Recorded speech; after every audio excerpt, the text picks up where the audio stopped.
today, i-demonstrate ko sa inyo kung paano gamitin yung Android Auto.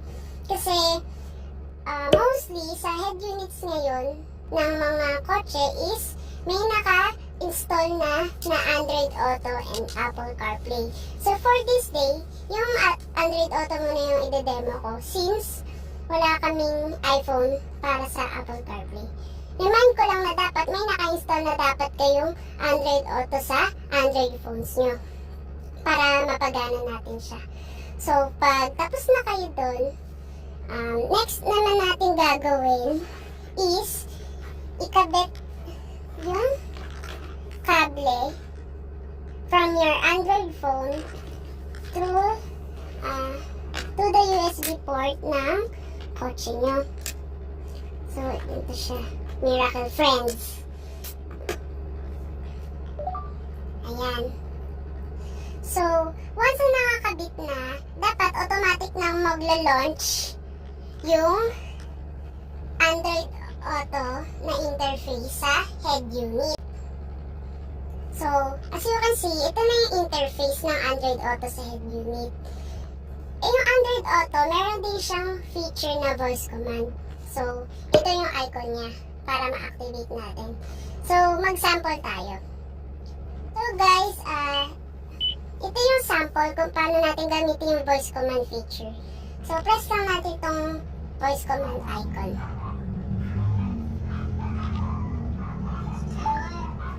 Play Just Another Woman in Love. Got it. Asking Spotify to play Just Another Woman in Love.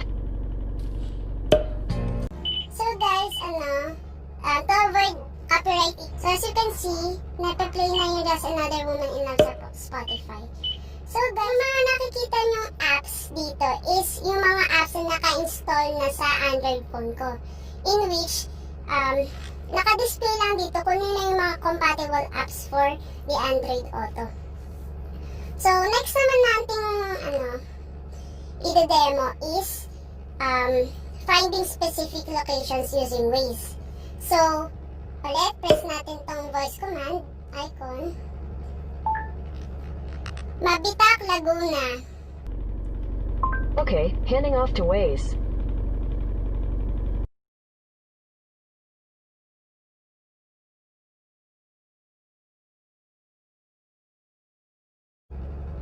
So, yan. Yun yung search result. So, click lang natin yan. Or press pala. Tapos, go.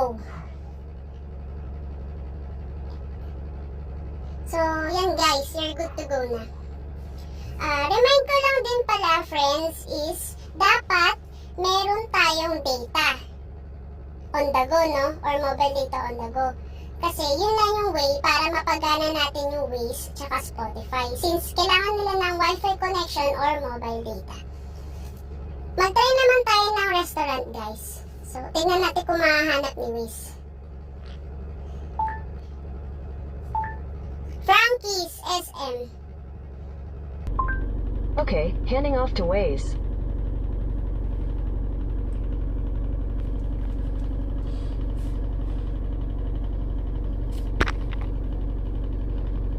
Ayan guys, so yun yung mga search results. So, pili na lang kayo kung saan nyo gustong pumunta.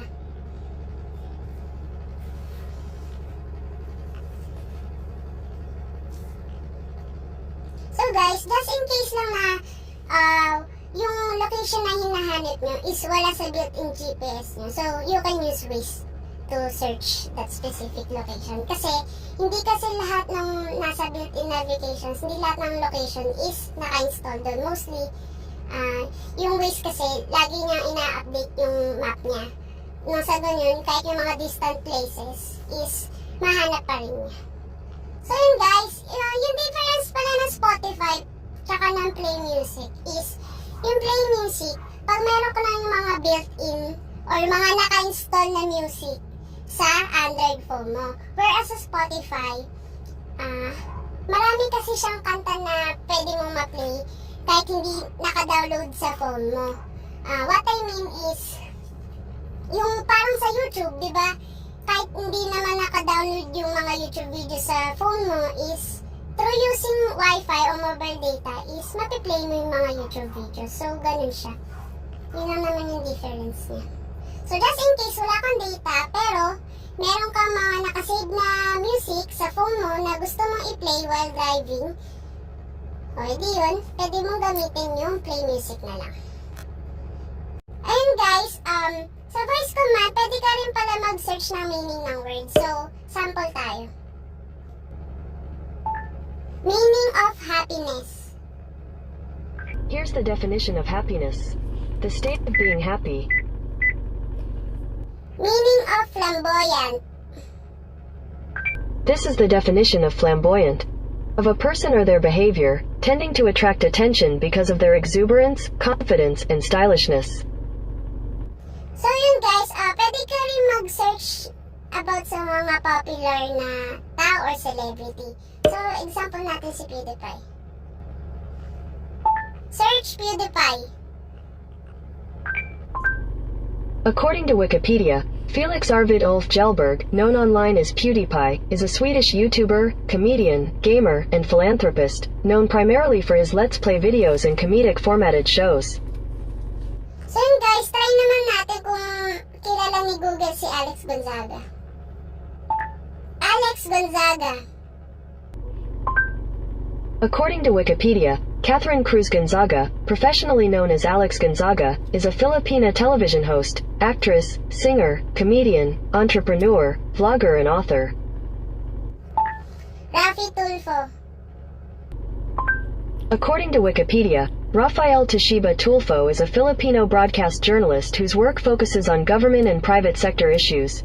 Tulfo has a weekday afternoon radio program entitled Wandid sa Radio on Radio 592.3 News FM with Sherry Roman.